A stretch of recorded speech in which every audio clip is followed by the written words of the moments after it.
दोस्तों, आज मैं आपके साथ एक नए देश के इतिहास की चर्चा करने जा रहा हूं। देश है हंगेरी।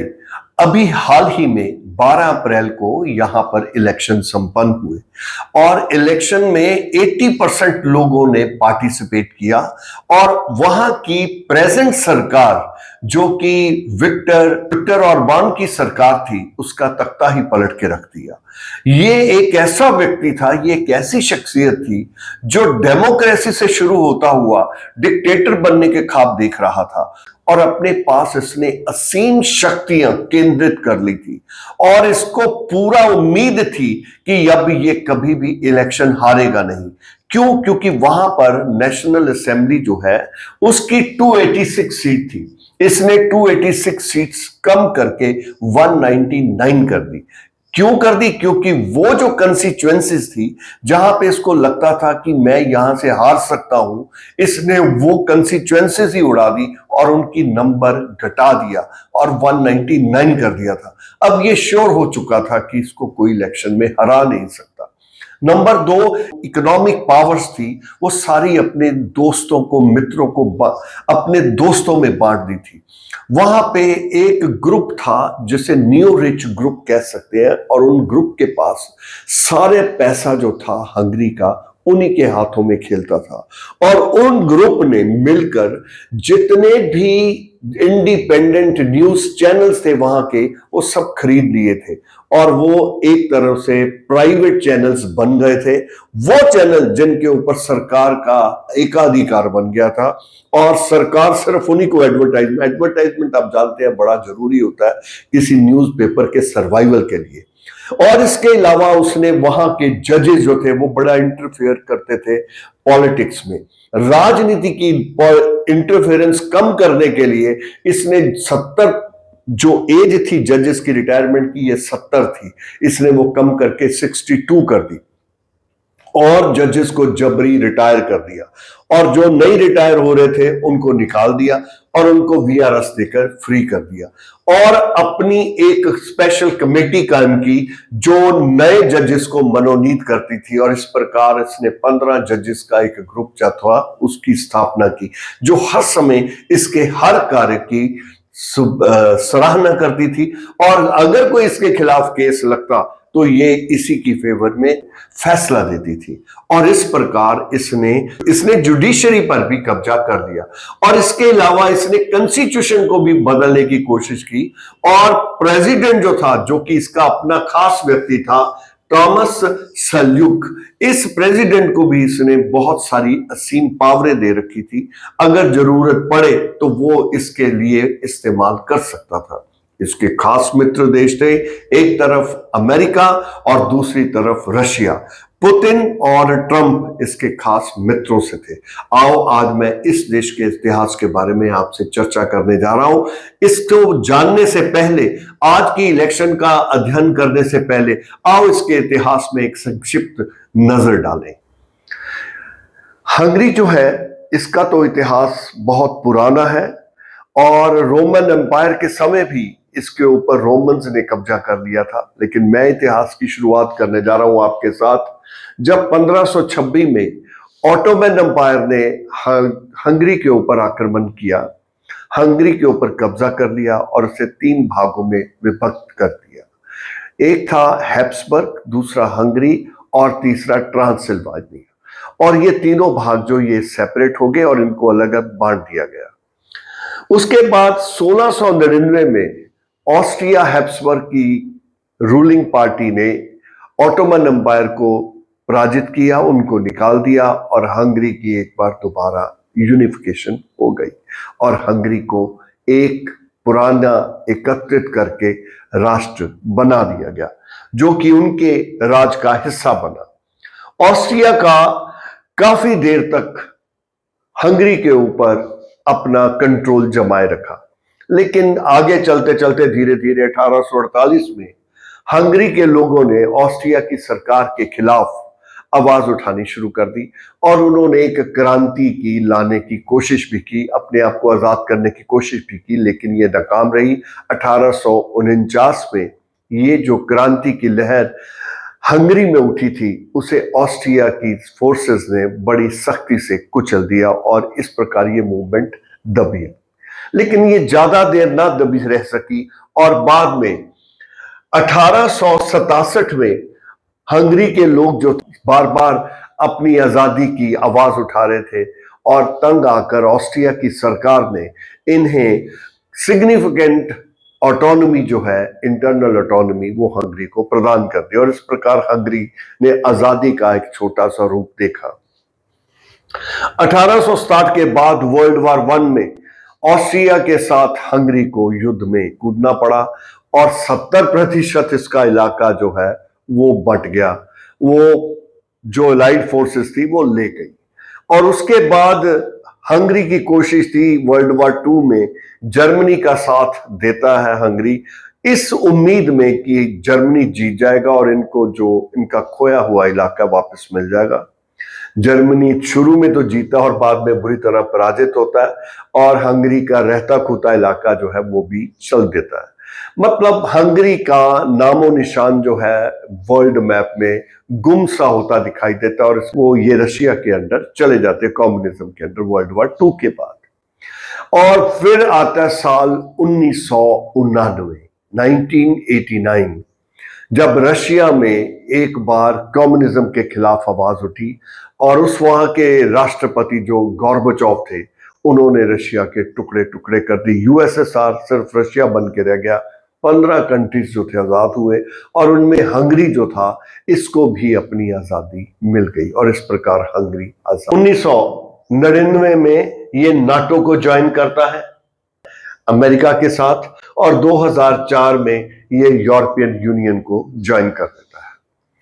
2000 जो चेंज आता है यहां पर वो 2010 में आता है, खास तौर पर जब यहां पे सरकार जो है एक नई सरकार, जो पुरानी सरकार है उसको पराजित करके एक नई हुकूमत स्थापित होती है जिसे हम फिडेस कह देते हैं।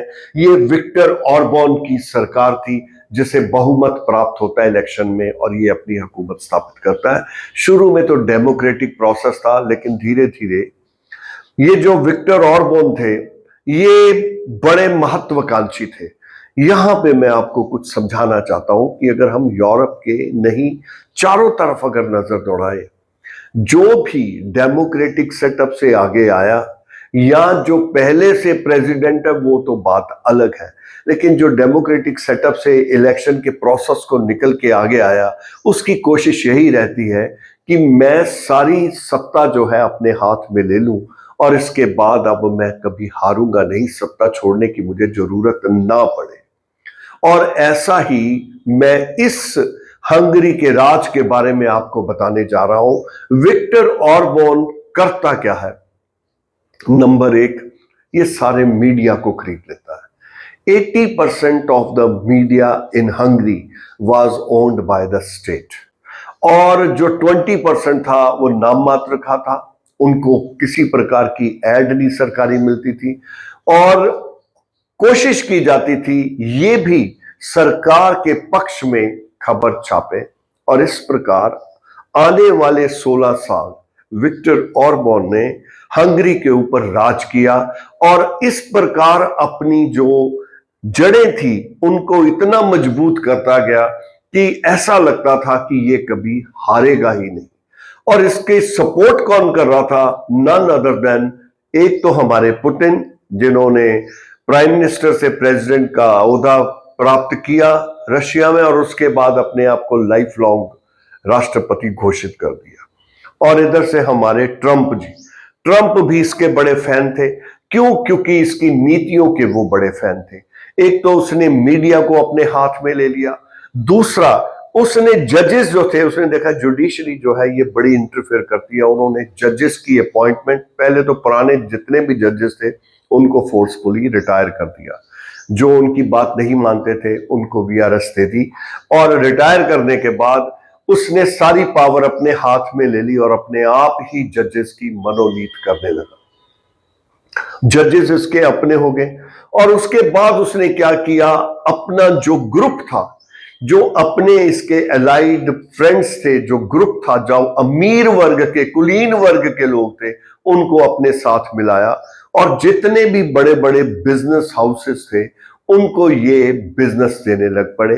किसी जो इनकी पार्टी के साथ जुड़ा नहीं होता था उसे बिल्कुल साथ नहीं लगने देते थे और इस प्रकार सारी इकोनॉमी भी इसके और इसके एलाइड फ्रेंड्स के हाथ में चली गई, जिनका नंबर बड़ा लिमिटेड था। लेकिन सारी हंगरी पे इन्होंने एक किस्म का अपना अंकुश लगा लिया और किसी को अपने इस कॉकस से बाहर नहीं आने देते थे।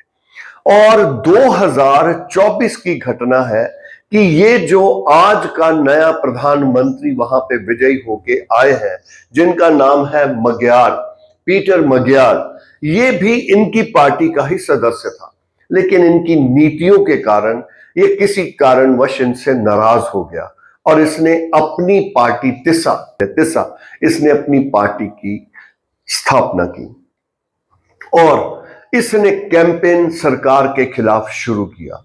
ये घर घर लोगों के गया, डोर टू डोर इसने कैंपेन की और सरकार की ये नीतियां जो थी, जो करप्शन चली हुई थी सरकार में, जो सरकार के अपने नुमाइंदे थे उनके खिलाफ इसने आवाज उठानी शुरू की। क्योंकि ये इनकी पार्टी का ही सदस्य था, इन्होंने कभी इतना सीरियसली इसको नहीं लिया। लेकिन पीटर मग्यार धीरे धीरे इसके पीछे कहता मैं अकेला चलता गया और लोग जुड़ते गए और कारवां बन गया और इसी प्रकार ये एक बहुत बड़ा काफिला बन गया, जिसने 12 अप्रैल 2026 को जब वहां की इलेक्शन हुई तो अंदाजा लगाइए कि JD Vance, vice president of America, comes for the canvassing of Viktor Orban.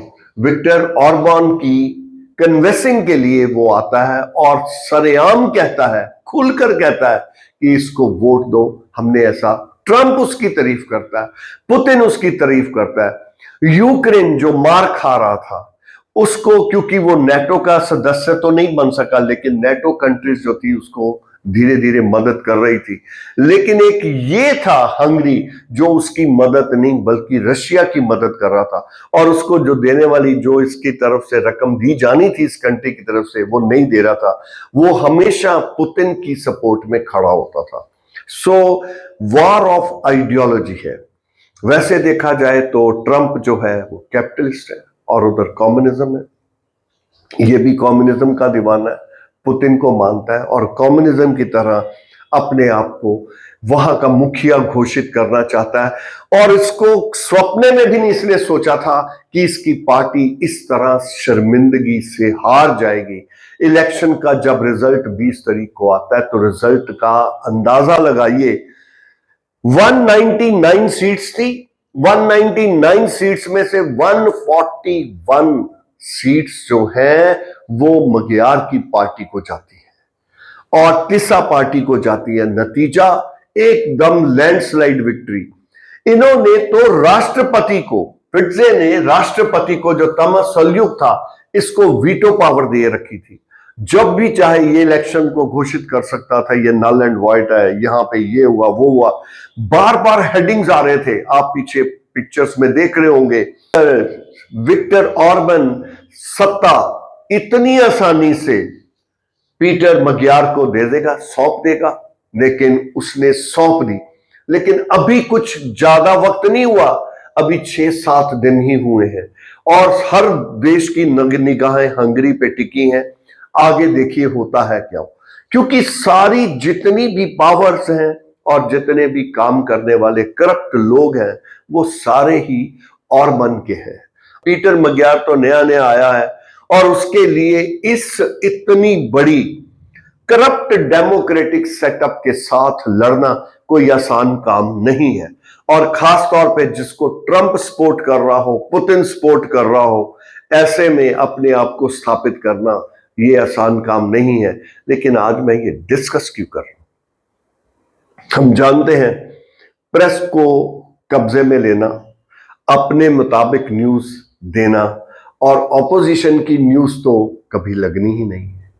ये तो शुक्र है हमारे नेटवर्क का, जहां पे इंडिपेंडेंट चैनल जो है, इंडिपेंडेंट फ्रेंड्स जो हैं, फेसबुक, ट्विटर और एसएमएस द्वारा अपनी जो बात है लोगों तक पहुंचा देते हैं और सरकार की नीतियों को, कमियों को, खामियों को लोगों के सामने पेश कर देते हैं। अन्यथा जिस प्रकार से न्यूज़ चैनल का इस्तेमाल किया जाता है वो तो दिमाग ही खा जाते हैं और आम आदमी अच्छाई और बुराई का भेदभाव नहीं कर सकता। और बहुत सारा समय जो है ये जो इंटेलिजेंशिया, जो विकसित वर्ग और शिक्षित वर्ग होता है वो लोगों को समझाने महत्वपूर्ण योगदान देता है। जैसे मगयार की मदद इसी प्रकार ये फेसबुक, इंटरनेट ने की और इन्हीं की बदौलत ये अपनी आवाज लोगों तक पहुंचा सका। ऐसी क्रांति की लहर उठी जिसने सारी हंगरी की सरकार का तख्ता पलट के रख दिया और इस समय हर निगाह हंगरी के ऊपर है। देखिए आगे आगे होता है क्या। यही कारण था मैं आपसे डिस्कस कर रहा हूं आज। दोस्तों, जिसको ताकत मिलती है वो ताकत छोड़ता नहीं, वो ताकत को और बढ़ाने की कोशिश में लग जाता है, वो डिक्टेटर बनने की कोशिश में लग जाता है। उसको ये होता है कि मेरे खिलाफ कोई ना बोले और मेरे को गद्दी से कोई उतार ना दे। और यही कारण है कि ये हंगरी जो था ये अमेरिका के लिए एक बहुत बड़ा, उनके लिए एक ऐसा क्षेत्र चुना था जिसके ऊपर वो ये देखना चाहते थे कि इस प्रकार की पाबंदियां लगाकर और इस प्रकार की कंस्ट्रेंट्स करके और इस प्रकार सारी पावर्स हथियाकर क्या लोगों को अपने साथ मिलाया जा सकता है। लेकिन शायद उन सबको जवाब मिल गया होगा, नहीं। धीरे धीरे there is a simmering discontent which rises slowly and steadily and once and for all shatters all the hopes, false hopes created by those groups, those who want to taste the power, जो कि power तो प्राप्त कर लेते हैं और फिर उसे छोड़ना नहीं चाहते और इस प्रकार जोंक की तरह जुड़ते हैं। उनको अच्छे बुरे का भेद भूल जाता है।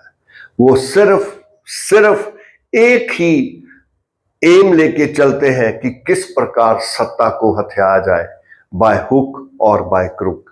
लेकिन ये सारा कुछ अपनाने के बावजूद ऐसा हंगरी में हो ना सका और ट्रंप जितना निराश हुआ, जेडी वांस जो है वो वापस जाता है। आप अंदाजा लगा सकते हैं कि ये जो इनका टेस्ट ट्यूब बेबी था हंगरी, ये बुरी तरह फेल हो जाता है। Thank you so much.